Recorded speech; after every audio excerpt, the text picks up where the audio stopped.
no arek. Astagfirullahaladzim. Lagi enggak? Astagfirullahaladzim. Cak Eko, lha iku loro Cak Eko iki. Kedintang apa ndrosmo? Mare tuku kerja mlaku dong. Nanti kan cawi. Hasan Basri punya santri rodok bahlul.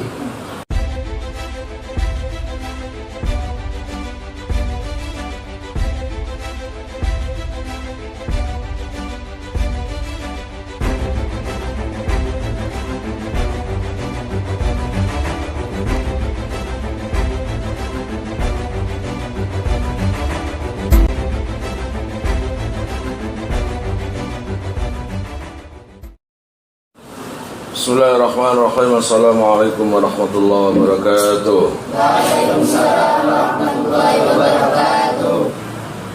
Siapa murid dewi kok? Oh, pasar. Bismillahirrahmanirrahim. Allah ya Rabbi ya Karim. Melanjutkan hadis yang kemarin tentang perempuan akan hajat BAB atau apa istilahnya, uang hajat. Kemarin dikisahkan bahwa Sayyidina Umar Ibn Khattab seakan berupaya agar Allah itu menurunkan ayat hijab agar melindungi para wanita ketika ada di luar rumah. Tapi toh Allah belum menurunkan ayat hijab sampai apa istilahnya, menegur Rasulullah secara pelan-pelan, karena istri Rasul yang bernama Saudah itu sangat mudah dikenali. Walaupun pakai waktu itu belum ada ayat hijab. Dulu itu perempuan kalau buang hajat pasti ketika waktu malam, gelap gulita dan di atas lereng itu sangat jauh. Saiki enak pun. Kadangkala di dalam kamar ada WC, kan gitu toh? Wis enak toh. Suwe-suwe nanti banyak kok sekarang itu yang pakai pampers, ya pampers tuwek lah ono tadi. Iku wong gak gelem sorok blas itu mun. Nah akhirnya ketika Saudah itu selalu dikenali terus oleh para sahabat, meskipun sudah tertutup tapi wajah Saudah tubuh Saudah itu sangat mudah dikenali karena sangat gemuk, sangat besar dan sangat tinggi. Mungkin waktu itu nggak ada orang Arab sebesar dan setinggi Saudah, itu loh. Makanya ketika Sayyidina Umar menegur pelan lagi, baru Allah Ta'ala menurunkan ayat hijab. Haddatsana Zakaria qala haddatsana Abu Usama an Hisam bin Urwah an Abi an Aisyah an Nabi sallallahu alaihi wasallam. Qad udhina an takhrujna fi hajatikum. Qala Hisam ta'ni al-baraza. Nah, mungkin ketika itu istri-istri Nabi itu juga berharap datangnya satu perintah, satu ayat yang mengatur apa istilahnya, perempuan-perempuan itu keluar rumah untuk hajat atau membuang hajat atau BAB. Dan memang sudah ada aturannya, gitu loh. Makanya Rasulullah dawuh sama istrinya, istri mudanya, yaitu Sayyidah Aisyah, dawuhnya qad udina an takhrujna fi hajatikunna. Sudah Allah sudah memberi izin pada kalian semua, diperbolehkan keluar untuk membuang hajat atau BAB. Ini ku sampean adono mawon. Gak kabeh wong-wong iku anu. Iki kaya gak ganggu ta bluk. Iku rada adonan nek. Mriki kalau cagak biru niku. Cagak nemen-nemen. Kaya obong-obong niku. Allah ya Rabbi ya Karim, kula ambuwangi kok urusan. Al-takhrujna fi hajatikum. Dalam artian diperbolehkan keluar Kalau tempat kamar mandinya itu jauh dari rumah, boleh. Nah, kalaupun di luar, jangan jauh-jauh. Nanti kasihan istri kamu sendiri, kan gitu toh? Tuh. Bapak lagi seneni ngasih nangis. Bismillahirrahmanirrahim. Babu at-tabarrus fil buyut. Nah, sekarang bab ini menjelaskan nekani hajat di dalam rumah. Haddatsana Ibrahim ibnul Munzir qala haddatsana Anas bin Iyad an Ubaidillah bin Muhammad an Muhammad ibn Yahya an Habban an Wasi' an Habban an Abdullah bin Umar qala irtaqaitu fawqa dhuhri baiti Hafsah li ba'di hajati fara'aitu Rasulullah sallallahu alaihi wasallam yakbi hajatahu mustaqbilal qiblat mustaqbilas Syam. Nah, kemarin kan sudah dijelaskan kalau hajat apa istilahnya itu? No bahasa apa BAB ya. Maka sepertilah Rasulullah. Ketika Rasulullah itu buang hajat, walaupun di depan ada tembok atau bangunan, tetap Rasulullah itu tidak menghadap kiblat, tapi mungkur nang Sam atau membelakangi tanah Sam. Nah, artinya mungkin di daerah Madinah sana kalau kiblat menghadap kulon, berarti kalau Sam menghadap sebaliknya kulon. Apa? Wetan. Gitu ya. Jadi Rasulullah setiap hajat, buang hajat pasti tidak menghadap kiblat. Nah, kenapa kok ada yang tahu Rasulullah seperti itu? Ya ini, ada salah satu sahabat yang waktu itu naik di rumah istri Nabi yang bernama Hafsah. Hafsah itu putri dari Sayyidina Umar yang mengumpulkan Al-Quran. Jadi dulu itu saya enak kon, ada beli kitab di Ampel banyak. Enak sekarang. Kalau dulu nggak bisa karena dari kulit, ada yang dari batu, lempengan batu. Jadi Al-Quran dulu itu nggak jadi satu. Di sahabat A membawa berapa lembar, di sahabat B membawa 2 lembar, di sahabat siapa membawa nggak cuma dari lempengan atau dari apa itu istilahnya kulit kayu. Jadi istilahnya macam-macam. Bukan seperti sekarang yang satu buku enak sampean ya. Beli 70.000, 150.000 sudah dapat bagus itu. Nah, kalau dulu ya nggak bisa. Makanya ketika baginda wafat, Sayyidina Umar, Sayyidina Abu Bakar musyawarah untuk mengumpulkan lembaran-lembaran Al-Quran. Ada yang tidak dicatat, ada yang tidak tercatat atau belum tercatat, tapi para sahabat sudah hafal. Nah, dari situ penyeleksian. Nah, waktu itu sahabat Abu Bakar nggak mau, enggak. Kenapa Abu Bakar? Kata Umar. Kenapa nggak boleh? Kenapa nggak mau? Wallahi Rasulullah nggak pernah memerintahkan seperti itu. Nah itu loh, Sayyidina Abu Bakar itu nggak pernah satupun melakukan sesuatu yang belum diperintahkan oleh Rasulullah. Nah, tapi ketika dirayu akhirnya wallahi hadhihi hasanatun. Demi Allah ya Abu Bakar, saya khawatir jika tidak tersusun, tidak tertulis, tidak dikumpulkan. Ya kalau kita ini masih hafal, banyak yang hidup yang hafal-hafal. Kalau semuanya meninggal, kayak apa nasib Quran ini? Iya kan? Kayak apa nasib Quran? Coba aja ketika perang Jamal, ketika antara Sayyidatina Aisyah radhiyallahu anha yang perang dengan kelompok Sayyidina Ali karramallahu wajhah, ini maratua mantu perang. Gara-gara apa? Kira-kira gara-gara apa? Apa karena buruknya watak Aisyah? Apa karena kakunya watak Sayyidina Ali?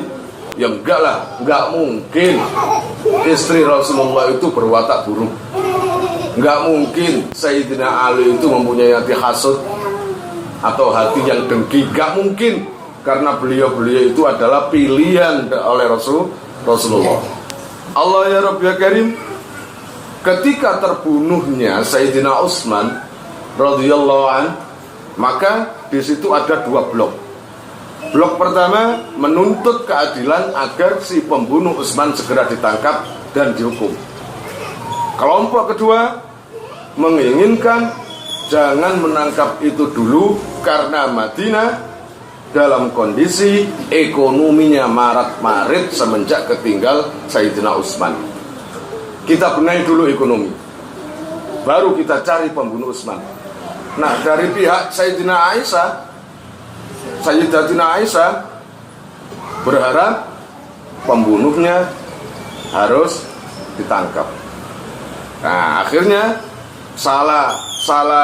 sama-sama benarnya kan itu. Sayyidina Ali itu berpikir kalau negara ini ekonomi marat-marit pasti sering ada kerusuhan. Kalau ekonomi itu bagus, maka kondisi negara juga bagus. Tidak nonoy. Lihat aja, negara manapun sing wakeh unjuk rasane, sing wakeh demone, sing wakeh kerusuhane, jawabannya apa? Ada dua, ekonomi dan keadilan. Iya maka? Iya, ekonomi dan keadilan. Kalau itu tidak tersentuh, kalaupun tersentuh hanya di kalangan tertentu, di kalangan elit. Ngerti kalangan elit? Orang-orang yang dekat dengan kekuasaan, maka beres. Ada uang, hukum terbungkam. Ibaratnya begitu. Saya nggak bahas negara mana-mana, paham? Di mana-mana pasti ada kayak gitu. Sejak dulu sudah ada seperti itu, paham ya? Nah, itu yang dipikir Sayyidina Ali. Keadilan harus ditegakkan, tapi ekonomi harus dibenahi. Tapi menurut Aisyah, Sayyidah Aisyah, keadilan nanti ditegakkan. Ekonomi nanti ditata, tapi terlebih dulu tangkap pembunuh Utsman. Makanya terkenal terang dengan perang Jamal. Nggih, monggo Pak Saiful. Alhamdulillah, dengan perang Jamal, perang Unta artinya. Mendengar kabar itu, yang namanya siapa itu? Sayyidatina Aisyah mendengarkan seperti itu, akhirnya beliau mau ke Mekah menemui menantunya. Iki menantu temon ya, menantu temon artinya itu Sayyidah Aisyah garwane Kanjeng Nabi. Lalu Sayyidina Ali mantune Kanjeng Nabi. Aku tak ke Mekah. Aku mau ngerembuk sama Ali. Siapa tahu Ali nanti bisa lembut, bisa menerima usulku. Nah, ketika ada kabar bahwa Sayyidah Aisyah mau berkunjung ke Sayyidina Ali, bingung Sayyidina Ali karena apa? Bingung menghormati, karena kapak-kapakan. Bagaimanapun juga beliau adalah mertua, walaupun mertua sambung. Nomor dua, beliau adalah istri junjungannya, yaitu baginda Nabi. Jadi Ummul Mukminin mau ke sini. Iya, sampai di mana sekarang? Sudah ada perbatasan. Segera sana. Segera kamu muliakan. Kamu persediakan tenda-tenda untuk beliau istirahat. Gitu ya. Kamu bawa pasukan, kamu jaga ibunda kita. Kamu jaga ibunda kita, jangan sampai ada yang menyakiti atau mengganggu. Kalau ada yang menyakiti, mengganggu, saya yang akan turun tangan. Pasukanmu juga harus ikut. Ya, akhirnya kelas satu kelompok menjemput kedatangan Aisyah. Dan Sayyidah Aisyah dimuliakan begitu mulianya. Kata utusan Sayyidina Ali, ya Ummul Mukminin Aisyah, wahai ibunda orang-orang yang beriman, pesan Amirul Mukminin, pesan Presiden Ali menyuruh saya untuk mengawal panjenengan, untuk memuliakan dan melayani panjenengan. segera dirikan tenda-tenda, tenda yang terbaik. Ibaratnya saiki ada AC-nya, daharannya luar biasa, yang penting gitu. Sedang Sayyidina Ali masih ada di rumahnya, menata rumahnya. Nanti kalau ibunda datang, disiapkan kamar-kamarnya. Sayyidah Aisyah merasa senang dimuliakan seperti itu.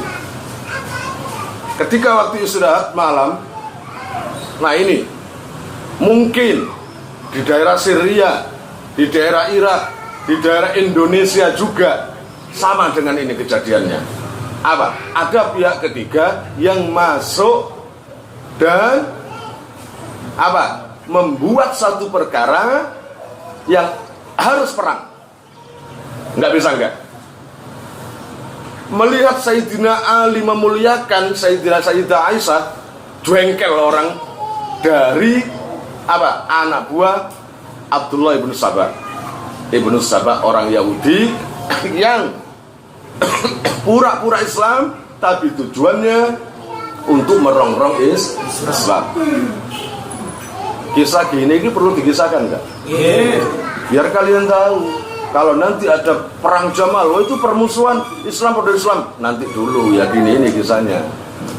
Mau nggak mau harus perang akhirnya. Kenapa sih masalahnya? Begini loh. Ketika melihat Sayyidina Ali dan kelompok Sayyidina Ali sangat menghormati, memuliakan, menyambut Sayyidah Aisyah, merasa dia gagal untuk mengadu domba. Padahal itu sudah diadu domba sejak zaman Khalifah Umar, Utsman. Enggak. Ini loh resepnya. Kita flashback dulu. Ketika Sayyidina Utsman masih ada, anak daripada Abu Bakar dan Umar, itu kan Abu Bakar presiden pertama, Umar presiden kedua, ibaratnya khalifah. Itu sudah mulai ada yang merongrong. Nah, kalau katakanlah Abdullah bin Umar dan Abdurrahman bin Abu Bakar sama-sama anak dari mantan presiden Abdullah dan Umar. Terus ada pihak ketiga ngomong, katakanlah ini di masa Sayyidina Umar. Saya kira sejak Umar diangkat menjadi raja, kok agak gimana gitu negara itu. Nah, ngomong itu sama anaknya Sayyidina Umar dan Abu Bakar. Maksudnya apa?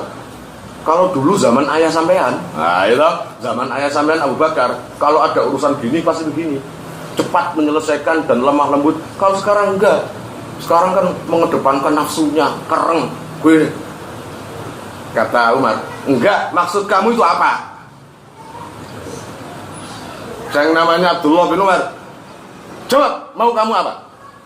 Apa kamu mengatakan Abu Bakar lebih baik daripada Umar? Atau sebaliknya Umar lebih baik daripada Abu Bakar? Tak boleh ngomong Umar. Paham? Gitu. Kedua orang ini adalah pilihan Rasulullah. Rasulullah gak akan keliru. Sampai orang rasa-rasan kalau ada menggunjing atau ada apapun, bukan anak Umar dan Abu Bakar toh yang marah, termasuk santri-santrinya juga meneng lambing. Ojo ngomong, jangan ngomong gitu. Ya gini ini menjadi nggak rukun. Ya gini ini menjadi konflik persaudaraan. Keluar kamu dari sana. Makanya ada satu kelompok terusir di Mesir, yaitu kelompok bin Sabah tadi. Jengkel karena nggak hasil ketika pemerintahan Abu Bakar, Umar, dan Utsman juga nggak hasil. Lah ini kebetulan ada setengah konflik dimasuki oleh kelompok yang dulu terusir dari ke Mesir.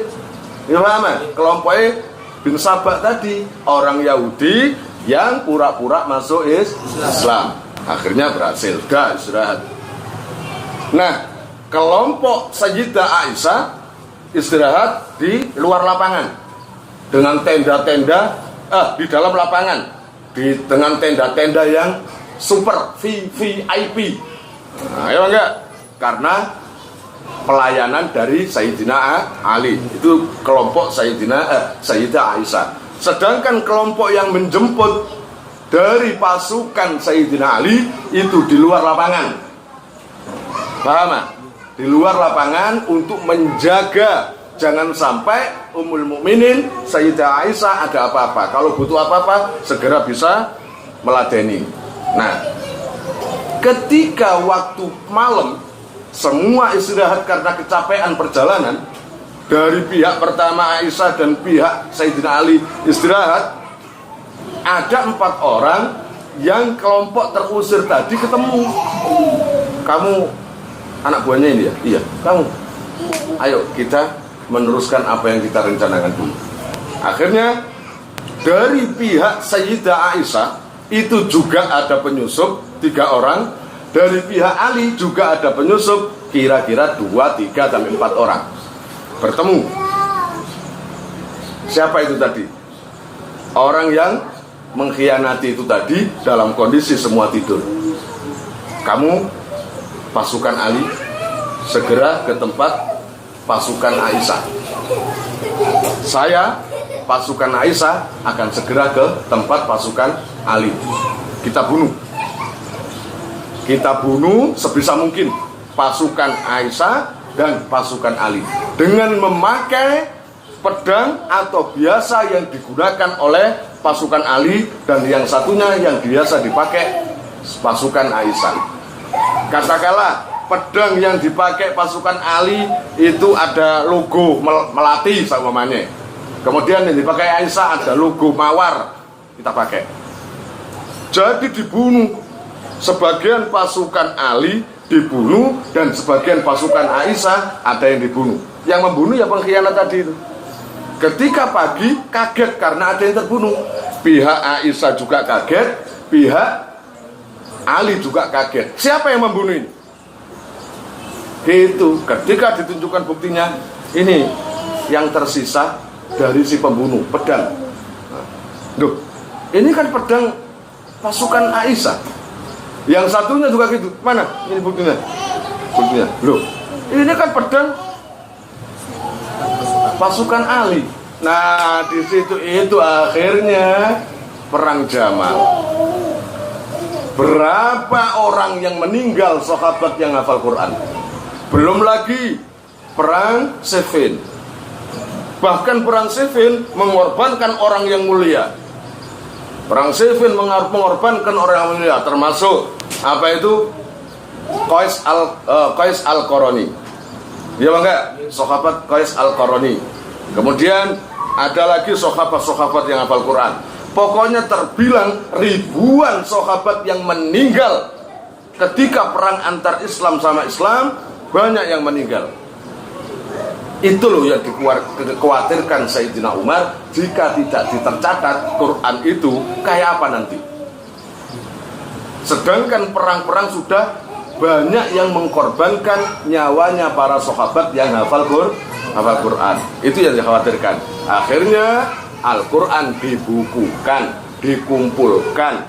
Nah, pengumpul daripada lembaran-lembaran Al-Quran terbanyak adalah Sayyidah Hafsah, istri Nabi, yaitu putri daripada Sayyidina Umar Ibnul Khattab. Paham ya? Sayyidah Hafsah itu bukan orang yang lebay, bukan. Orangnya itu keras, ya toh? Sangat disiplin seperti ayahnya. Kira-kira paham ya? Kisah itu ya. Jadi kalau kamu ada kisah tentang peperangan antara Aisyah dengan mertuanya, Aisyah dengan mertua menantunya, kamu jangan terprovokasi langsung membela salah satunya. Saya suka Aisyah, berarti Ali ini gak punya tata krama. Ya apa sih? Oh iya, sampean sudah subscribe belum? Kalau belum subscribe sekarang ya. Ini contohnya, subscribe seperti ini. Nah, ini subscribe. Nah, sudah, kalau subscribe maka muncul tanda lonceng. Nah, ini klik juga. Nah, sudah. Jika saya mengupload video baru, akan ada notifikasi di HP sampean. Ini terjadi dengan sendirinya. Ketika mau marah, Sayyidina Ali sudah mencegah, jangan sekali-kali menyerang. Ingat, di situ ada Ummul Mukminin, ibunda kita. Jangan pernah sekali-kali menyerang. Nah ini sudah mendekat pasukan ini. Sudah mendekat, sudah perintahkan pasukanmu, jangan menyerang. Aisyah juga gitu. Abbas sama anak pamannya Nabi. Abdullah bin Abbas, Abdullah, sampaikan pasukanmu jangan sampai terprovokasi. Sudah man, wes. Kemudian ini lanjutannya sedikit saja. Langsung bersatu, berpelukan, gitu ya, berpelukan. Lah di tengah-tengah pelukan ini loh, sudah damai. Ada yang nusuk, jeleng. Ada yang mukul, dia ngapa gak? Di tengah-tengah bertemu, kumpul, saling peluk, saling nganu. Ada yang nusuk, ada yang mukul, ada sing jewer, pokoknya cece. Nah di situ nggak terkontrol. Susah yang namanya Sayyidina Ali, susah yang namanya Sayyidah Aisyah, dan dimenangkan oleh pasukan Sayyidina Ali. Sayyidah Aisyah langsung disamperin oleh Sayyidina Ali, namanya mertua ya, pokoknya hormat. Minta maaf, Sayyidina Ali nangis, bukan kemauan dia perang itu. Sayyidah Aisyah juga paham, saya ngerti Ali, saya tahu watak kamu gak mungkin seperti itu. Ya begini nih, setiap kejayaan Islam pasti ada yang menunggangi. Kita saja yang kurang teliti Ali. Baru Aisyah menyalahkan diri sendiri, Sayyidina Ali juga menyalahkan diri sendiri. Iya bunda, iya.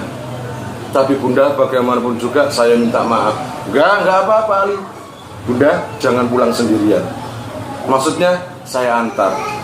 Langsung Sayyidina Ali sendiri mengantar dari Basra ke Madinah. Diantar sendiri oleh Sayyidina Ali, dimuliakan. Paham? Enggak ada satupun yang bisa mencegah Sayyidah Aisyah itu. Nah ya, mulane kalau ada pihak ketiga, ojo kontakon, kon pihak ketiga kan? Pihak kepiro kan? Pihak kepiro kan? Ya gak ngarang aku. Ana temen ono liwetan mangan. Aja enak, kon pihak kepiro? Yo gak kolu mangan. Oh, jadi saya kok bab pihak keempat kelima seikat Pak Eko. Ya podo Pak Eko lho ya. Rukun nanti berpelukan kayak ingin upin nih. Tinggi wingki ya. Dah saya lanjut sekarang. Dah intinya tadi pembahasan tentang kalau berak menghadap memungkur kiblat karena Rasulullah pernah diintip. Tadi loh ada sahabat yang naik ke genteng rumahnya Hafsah dan gentengnya itu ada yang lubang, lalu noleh ke bawah, ngelihat Kanjeng Nabi lagi berak BAB. Ya, kayak kau ngintip, kau pemenar wedok yo. Busro. Ya, nak busro, nak arare. Astagfirullahaladzim. Lagi enggak? Astagfirullahaladzim. Oh, bos kau niku bos. Lah iki sahabat melihat lagi apa Rasulullah itu? Oh, lagi BAB. Dalam kondisi yang dilihat di matanya mungkur kiblat, tidak menghadap kiblat. Walaupun itu di dalam bangunan, bukan berarti kalau di dalam bangunan ada tembok terus nggak boleh, bukan. Kemarin itu boleh menghadap kiblat, pokoknya ada tembok atau penutup di depannya. Tapi lebih baik lah enggak sih, gitu loh. Allah ya Rabb ya kan jeri mama. Insya Allah kalau mboten ya, saya tidak menghadap kiblat. Iya, saya juga tidak membelakangi kiblat. Hebat kan? Saya juga ke kanan, ke kiri juga tidak. Lah ya apa wesengmu? Melumah. Ya apa kan gimana? Bingung kitab ya? Kitab milih iki. Mas aku tengah-tengah. Malah ingat ada sahabat namanya Imran bin Husainin. 17 tahun nggak bangun karena sakit mencret, karena sakit perut dan mencret. Ketika Allah memberi sembuh 3 hari, nangis. Hebat ya. Kon loro sedina ngalem masyaallah, kaya wong kaya kuwabe kudu saken nang awake kabeh. Kalau teman kamu itu enggak berarti kan kamu sakit. kon musuhi. Saya ini sakit. Sakit geding no. Ya apa enggak sakit geding no. Lah ini Imran bin Husainin enggak bisa duduk sholat pun dengan tidur. Tayamum enggak bisa kemana-mana. Tapi beliau enggak pernah satu pun terucap aduh. Terucap enggak betah dengan sakitnya. Enggak betah. Kayak Satrio kan? Ya Satrio ya. Nah, kamu kalau sakit kan, masya Allah makin sayang sama istri kan? Ya, kalau Dewi, bang, beli obat, jangan deh, doakan aja. Doa sembuh bang, jangan deh, biarkan aku sakit, nikmat sakit ini. Pren. Iya Satrio. Wong loro sesok gegeran kok. Saiki ya. Ngomong gaya enak kalau orang emang aku juga no. Tapi kadung ngomong meso sembarang fase. Orang-orang sekarang ya. Imran bin Husainin ketika istrinya, ya suamiku, sampean adalah orang yang dekat dengan Rasulullah. Berdoalah minta kesembuhan. Ya. Akhirnya ya Allah berilah aku kesembuhan. Nah, ketika dikasih sembuh nggak malah bahagia malah nangis. Kata istrinya gimana? Kang Imron, apa dek? Sama ini repot, sakit, sedih, nggak bisa senyum, nggak bisa guyon, nggak bisa makan, dikasih sembuh kok malah nangis. Ada apa sih Kang ini? Sampean itu aneh sampean ini. Gini deh ya, gini sayang, halo? Dengarkan aku. Ketika aku sakit, nggak bisa berdiri, nggak bisa ngapa-ngapain, tapi aku dikasih kebahagiaan oleh Allah. Apa itu Kang? Setiap malam aku melihat malaikat naik turun ke bumi. Aku melihat wujud malaikat yang begitu indah naik turun ke bumi untuk berkunjung pada makhluk-makhluknya Allah yang lagi tahajud, ada yang lagi ngaji, ada yang lagi wirid. Saya tahu betul, malaikat masuk ke rumahnya situ, malaikat masuk ke rumah situ, dan malaikat pun berkunjung padaku. Jadi, Waalaikumsalam, monggo Kang Bakir. Malaikat pun berkunjung padaku. Senengnya hatiku ketika sakit itu. Tapi ketika aku sembuh 3 hari, aku sudah nggak nampak lagi malaikat itu. Dan malaikat pun sudah nggak berkunjung lagi ke tempatku. Salah apa aku?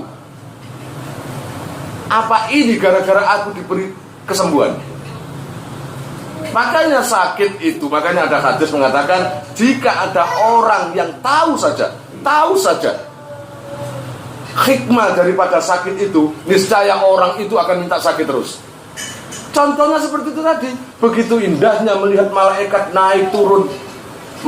Imran bin Husain itu tahu kalau malaikat datang ke tempat Tamim. Saya tahu malaikat ke rumah Tamim. Memang Tamim waktu itu tahajud. Saya tahu malaikat masuk ke tempat rumah samu, malaikat di situ terus ganti-ganti loh. Rumah samu ngono. Terus malaikat, cok, kon tugas apa? Aku nang Pak Jabar, loh, dombe aku ngawur ya. Salah iki jadwal ngono ta. Tempuk enggak rayu, gak sama sekali. Malaikat Jibril 1, tapi anak buah ratusan juta. Malaikat Israel 1. Lah kok dunia sing mati akeh. Gak bingung ta malaikat itu. Aduh, gua bubuh ini malaikat Israel. Sapa tur iki? Sapa iki? Cak Eko. Lah iku ono loro Cak Eko iki. Ono loro Cak Eko iki, kedintang apa? Terus semua. Enek sing dia. Terus masuk apa itu? Pimpa masuk ngono. Gak gitu malaikat. Malaikat itu sayapnya Israel jika dibuka isinya itu mata tok. Mata tok, miliatan pasang mata. Mamat Jagir, pidas tek, tek wis. Tapi jare-jare ngene. Iki motel getingno iki. Ya sampe busro iki. Kabeh dipito sampean, ojo durung wayahe sian. Kenapa ya? Durung wayahe sian. Jadi malaikat sayapnya itu ribuan mata makhluk yang ada di bumi itu semua ada di tubuh dan di sayap malaikat. Jangan khawatir kamu gak uman. Udahlah, pasti mati kamu. Pasti. Gak. Sekarang pun habis ngaji kamu bisa mati nanti. Gak percaya? Iki Busro, Tamim, Patiak. Sing iki wedok-wedok iki. Anissa, Ririn. Sak bojone Ihsan. Sak Eko loro. Malaikat iki Busro. Iki Sak Eko. Ten putih malaikat. Sik. Iki lho rada gedhing nang Busro iki. Mau tak kiyep-kiyep iki.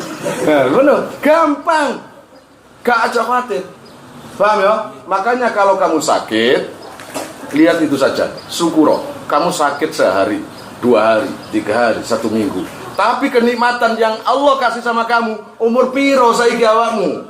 20. Kenikmatan kamu hampir 19 tahun kamu nikmati. Cuma 3 hari sakit. Ngoceh, Masya Allah. Menderita sakit. Berada dari saya. Bojomu lara ya apa nih, Sa? Apa urin? Apa kayak Husain, Imran bin Husain malah? Mas. Aja sebanyak disik, Mas. Sampai nggak sakit, langsung marah Ihsan. Istriku sayang. Istriku sayang tapi mendeli. Istriku sayang, tolong jangan kau ganggu imanku. Ini kecintaanku sama Allah. Biar aku datang kepada Allah. Ngono lho San ya. Iku ojo Mas ojo budal ngaji dhisik. Awake sik panas. Ya betul. Kan bapak kita betul. Pakai tekon San. Nanti iso ngono barang. Dah, saya lanjut sekarang ya.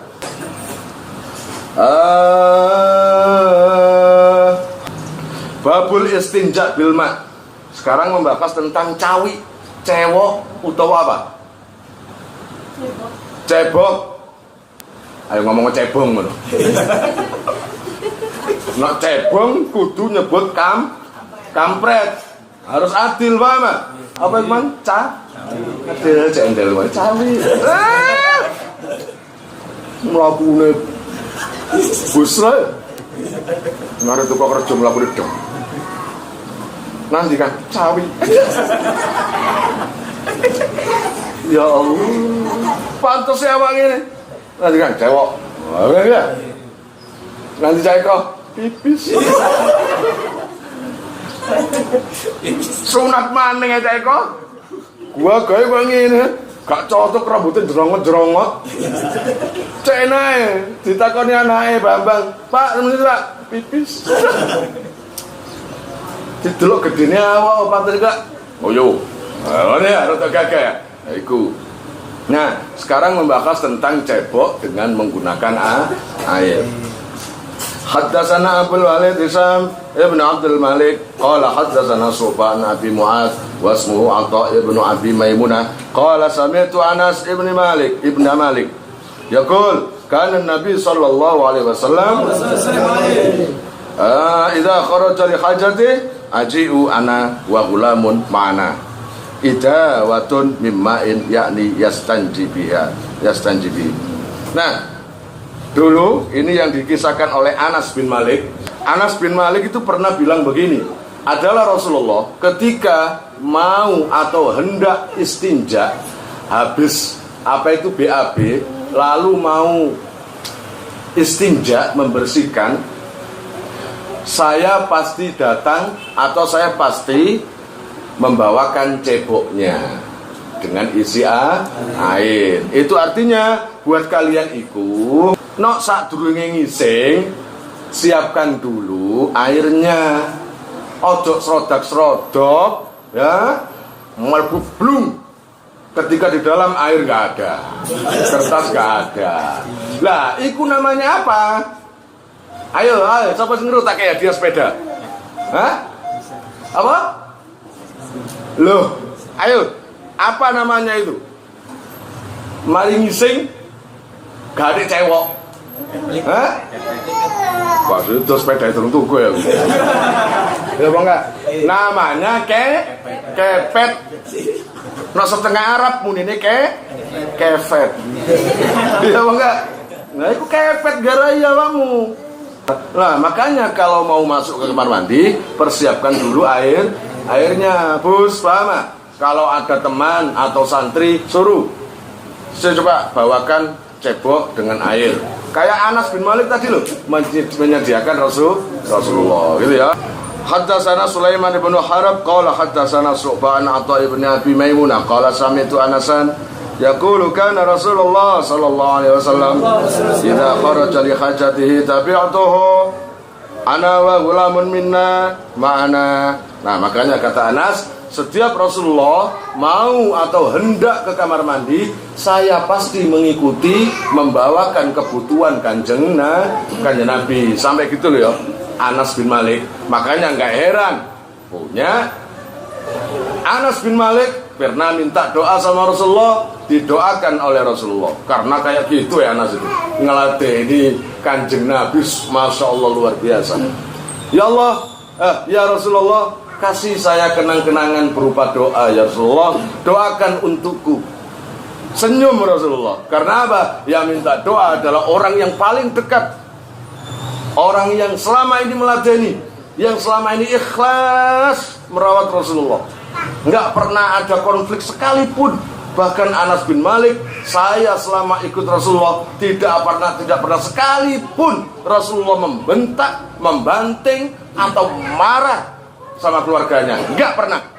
Aku kuatir jabar takon. Selama kon melok yai ya apa kon? Yai murah-muring? Enggak, jarang.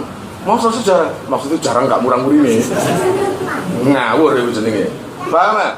Semua itu buat siapa kalau bukan buat kalian? Kau nggak kayak Anas bin Malik, kamu nggak seperti Anas bin Malik yang selalu mengerti. Kamu nggak seperti sahabat Rasul yang setiap hari mengerti kebutuhan Nabi. Paham gak? Selalu cerdas mereka itu, apapun yang dihajatkan oleh kanjeng Nabi, sahabat saling membantu. Iya kan? Anas bin Malik juga gitu. Akhirnya sahabat, ya Anas, kata Rasulullah, kamu tak doakan, satu, barokah umurmu, panjang umurmu. Akhirnya Anas bin Malik umurnya lebih 100, bahkan ada yang ngomong hampir 200 mandi dungone Nabi. Nomor 2, tak doakan kamu banyak anak. Ada yang mengatakan Anas bin Malik anaknya hampir 100 dari berbagai istri, dan beliau pindah di Qatar. Tak doakan lagi Anas, kamu barokah dunianya. Tak dongakno sugih. Sahabat yang sampai detik ini keturunannya nggak ada yang miskin, Anas bin Malik. Anas bin Malik ketika ditinggal Rasulullah, doa Rasulullah mulai bekerja, diijabah oleh Allah. Beliau berdagang kecil-kecilan, tambah maju, sampai menjadi orang kaya, super kaya, miliarder. Lalu beliau nggak kuat di Madinah, pindah ke Qatar, nggak kuat. Kenapa Anas nggak kuat? Ya sahabatku, jika aku melihat tanah, jika aku melihat bumi, jika aku melihat rumah yang selalu didiami Rasulullah, yang dulu aku di situ, kemudian aku melihat, nggak kuat hatiku. Aku kangen dengan Rasulullah yang selama setiap hari selalu bertemu. Aku selalu mengingat Rasulullah di situ. Sekarang beliau nggak ada, aku nggak kuat. Sama dengan Bilal ibnu Rabah pindah ke Syria. Beliau nggak kuat melihat apa-apa yang dulu pernah dekat dengan Rasulullah. Melihat istri Rasulullah pun dia nggak kuat. Melihat cucu Rasulullah pun Hasan Husain yang beliau dulu peluk, selalu dipeluk, ya kan? Selalu digendong, selalu bercanda dengan Rasulullah. Kalau melihat dua cucu itu, beliau nggak kuat sudah. Beliau akhirnya pindah. Paham ya? Pindah ke Qatar, dan di sana mulai perniagaannya mulai maju. Nggak ada sampai detik ini keturunan daripada Anas bin Malik yang memegang rambut Rasulullah, yang sekarang disimpan di Dubai. Rambut terpanjang dari Rasulullah. Kalau di Qatar ada, atau di Turki ada cuma 3 helai. Kemudian ada di Mesir ada cuma berapa belas helai. Tapi di keturunan Anas bin Malik, ya, satu gendel rambut yang panjang. itu dimiliki oleh keturunan Anas bin Malik. Sampai detik ini barokah. Sampai detik ini kalau kamu bisa menyensus anak atau keturunan dari Anas bin Malik, nggak ada yang miskin, semuanya kaya. Jangan bilang begini, Mat, itu Rasulullah yang dungo, yai. Kalau sampean beda, kalau kamu punya prasangka seperti itu, maka Allah mengijabah seperti itu. Ana inda dzanni abdi. Tapi kalau kamu punya keyakinan, ya memang yai bukan Rasulullah, ya enggak. Tapi apa salahnya kalau saya meyakini? Maka Allah mengijabah itu. Walaupun saya berdoa jelek-jelekan, elek-elekan, gak niat, ya wis bar tak dungakno awakmu enak kabeh bakale, tak dungakno anakmu akeh, tak dungakno bojomu papat. Ketok ya amine ketara temen ya. Ya, ketara itu.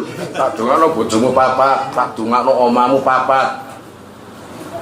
Kamu ngomong gini, beliau memang bukan Rasulullah, guruku bukan Rasulullah, tapi walaupun semulia Rasulullah, saya pun gak pernah bertemu dengan Rasulullah. Saya cuma kenal Rasulullah lewat lesan guru-guruku. Bagiku, beliau sangat berjasa buatku. Saya meyakini, semoga apa yang didoakan guruku terijabah buat saya. Insya Allah bang Sogi bakali. Kau nang guru kok, itu Rasulullah, ya Rasulullah. Coba ya. Apa kon mangan ini gak sepiro tapi nak bojo papat langsung. Apa? Pengen ngempet kon kepingin. Nah, ngempet kon kepingin ya. Wong siji durung. Wong siji lho durung. Balik ambek Iik diusir ya. Ngapa? Apa Iik? Dah. Allah ya Rabb ya Karim, bismillahirrahmanirrahim. Nah, itu ya. Saya ingat gini, dulu tahu tak ceritakan sama kalian. Hasan Basri punya santri rodok bahlul, rodok congok, ya kan? Hasan Basri itu satu, wali Allah, pemimpin para wali. Nomor dua, beliau adalah anak persusuan kanjeng Nabi. Karena ketika Hasan Basri masih bayi, disusui oleh istri Nabi, yaitu Ummu Salamah. Akhirnya menjadi seorang wali besar, seorang alim, zuhad atau minaz zuhad, orang yang zuhud, sangat luar biasa. Santri-santrinya pun termasuk Robi'atul Adawiyah itu adalah santrinya. Bahwa jadi wali semua. Ini gak wong get gak mana kan. Kalau sekarang ini kita tahu seperti Kiai Khalil Bangkalan. Saya Khalil, sopo santrinya sih gak jadi kiai? Nggak ada yang nggak jadi kiai. Santri Syekhona Khalil menjadi kiai, ibaratnya seperti itu. Nah, Hasan Basri juga gitu. Baik santri-santrinya semuanya menjadi wali semua. Luar biasa ya. Nah, terus beliau punya santri, ibaratnya kan orang kayak komeng ambil adul. Oh sudahlah, bamble, halho, pelunga-pelungu. Terus pokoknya ini bukan bahlul yang asli. Kalau bahlul yang asli, saya belum pernah cerita ya bahlul. Bahlul yang asli itu namanya Wahab bin Umair. Itu orang Baghdad.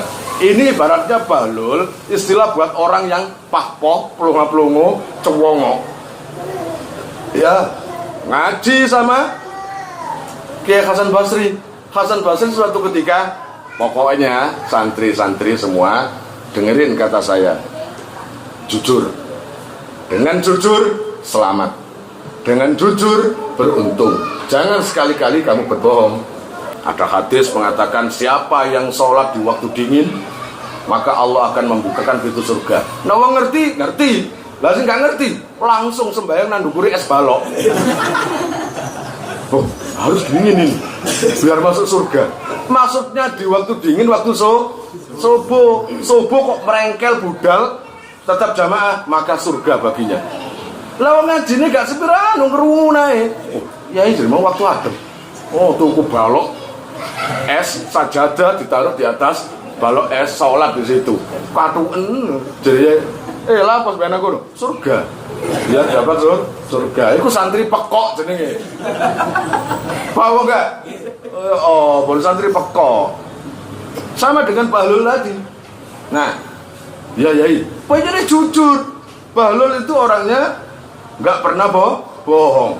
Tapi gobloknya Masya Allah, banyak temannya. Ya bang enggak? Kocak, pokoknya wong iku kocak. Nggak ada lo, nggak rame. Sponsor apa itu?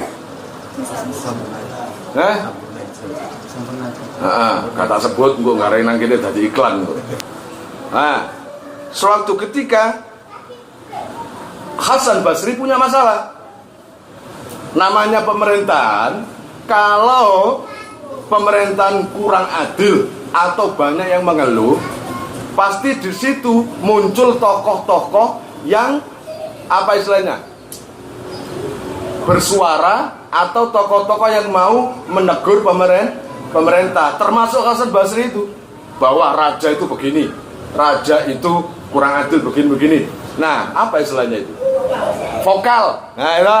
Nah, vokal. Istilahnya itu sangat vokal terhadap pemerintah. Nah, biasanya saya tanya sekarang, pemerintah menghadapi salah satu rakyat yang vokal itu suka apa enggak? Enggak kan? Loh, saya nggak bahas ini loh ya.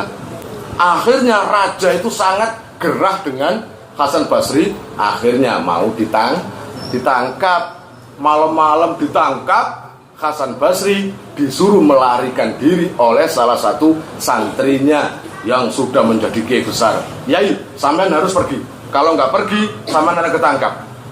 Kata Hasan Basri, ya biarin nggak apa-apa. Bukan karena berani nggak berani kiai, tapi tugas sampean masih banyak. Saya butuh sampean, semua butuh sampean. Tolong, sampean harus melarikan diri. Itu loh, pasukan sudah ada di gerbang. Ya wis, melarikan diri. Melarikan diri kemana? Oh, Hasan Basri itu orang yang nggak pernah keluar ke sana kemari. Melewati rumahnya Behlul santrinya, lagi bikin balai, nyisiin sambil nyanyi. Tuduhlah aku sepuas hatimu, atau bila kau perlu bunuhlah aku. Lagi kan? Hasan Basri datang dalam kondisi bingung. Loh, Yai. Assalamualaikum Yai. Bahlul. Ini namanya bukan Bahlul ya. Cuma saya nggak tahu namanya. Cuma saya arahkan namanya Bahlul gitu aja. Bahlul. Kenapa kamu di sini Bahlul? Loh, Yai kurang up to date sampean. Ini rumah saya di sini Yai. Oh, di sini dah. Ya iyalah. Makanya kamu ngajinya aktif. Ya iyalah Yai. Saya aktif ngajinya. Ya. Iya. Kenapa Yai? Ada apa Yai? Ini loh Behlul. Saya tak masuk ke rumahmu ya. Monggo. Ada apa? Ada apa Yai? Ini saya lagi dicari pasukan. Ya, saya lagi dicari pasukan. Nanti kalau ada yang tanya, bilang nggak ada. Sip Yai. Atur lagi Kiai. Diantar. Di dalam rumah itu ada genuk. Paham? Ada genuk yang isinya biasanya air atau beras. Bahlul, saya masuk situ aja ya. Kiai, masuk. Tak tutup apa Bahlul? Iya Kiai. Tutup. Nah, aman kan? Bahlul meneruskan. Sambil nyanyi meneruskan. Pasukan banyak bawa pedang, bawa tombak. Ya? Malam. Sampean melihat Hasan Basri? Lihat. Iya, lihat. Kemana? Di dalam. Masuk. Buka. Nggak ada. Mana nggak ada gitu loh? Di dalam. Nggak ada. Itu loh genuk. Itu genuk. Itu dibuka genuk itu. Terus nggak ada. Kata Hasan Basri, kurang ajar santri situ ya. Yang Yai ini mencelakakan. Tapi kata Bahlul kan punya niatan beda. Digenuk, dibuka nggak ada. Lalu nggak ada, ditutup lagi. Pasukan nemui Bahlul, nggak ada Bahlul. Ya Allah, barusan saya yang nyuruh di situ. Coba masuk, Bahlul buka, ada. Kata Bahlul, diri Bahlul, mana? Ini pasukan datang, nggak ada. Wah, pokok kabeh moto iki. Kok nggak kelihatan semuanya. Sing Hasan Basri kudu marah sama Bahlul, kurang ajar. Gak iso diuruk, ya toh? No gak iso nangis-nangis, dididik sembarang saiki mencelakakan saya. Setelah selesai, nggak ada. Bahlul sampai ditempeli. Kamu berani membohongi pasukan. Kata teman pasukan, kon lapo ngeladeni anak itu dia kan gila. Siapapun yang ngeladeni orang gila berarti ya wes kon gendeng berarti. Wow, rai. Pak. Masalah. Siapa yang ngerasa gak gila, ayo keluar. Saya keluar. Gak ngerasa kabeh terus gendeng. Metu kabeh. Apa yang terjadi? Hasan Basri langsung metu ngamuk. Bahlul, dalam yai. Perang ajar kan ya. Inikah balasan kamu sama Kiai? Loh, ada apa Kiai? Gak ada maksud salah. Gak ada maksud salah. Loh, ada apa Kiai? Ya Allah, bener wong nyeluk kon Bahlul. Bener orang panggil kamu Bahlul. Kesalahan sebesar itu kamu gak merasa. Loh, memang saya gak salah Kiai. Kiai, sampean Kiai saya gak akan pernah menulayani atau tidak mencocoki dawuh panjenengan. Kata Hasan Basri, lah tadi kamu sudah menunjukkan saya tempat saya persembunyian. Loh itu kan saya sampean yang nyuruh. Waktu ngaji jujur cok. Sampean waktu ngaji selalu pesan sama santri jujur cok. Orang jujur pasti selamat. Orang jujur pasti beruntung. Mana mungkin omongan sampean tidak diijabah oleh Allah. Sampean waliullah, sampean kekasih Allah, sampean adalah salah satu fans saya. Wah, idola saya. Apapun yang panjenengan lakukan, saya akan selalu suka. Saya satu detik pun gak pernah gak cinta sama sampean. Gitu. Terus katakan bahasa pakai sinan dia. Terus lah sampean pesan gitu, akhirnya saya yakin ketika saya jujur, Allah yang menyelamatkan. Karena sampean pernah bilang jujur selamat, jujur beruntung. Gitu. Akhirnya ketika dibuka tadi nggak ada, memang ditutup oleh malaikat dengan sayapnya. Jadi nggak ada yang melihat. Oh, so niru-niru kayak Bahlul kan, tak Bahlul temen kan gue. Iya apa enggak? Udah, gitu aja. Jam 8.12. Wallahu alam bissawab.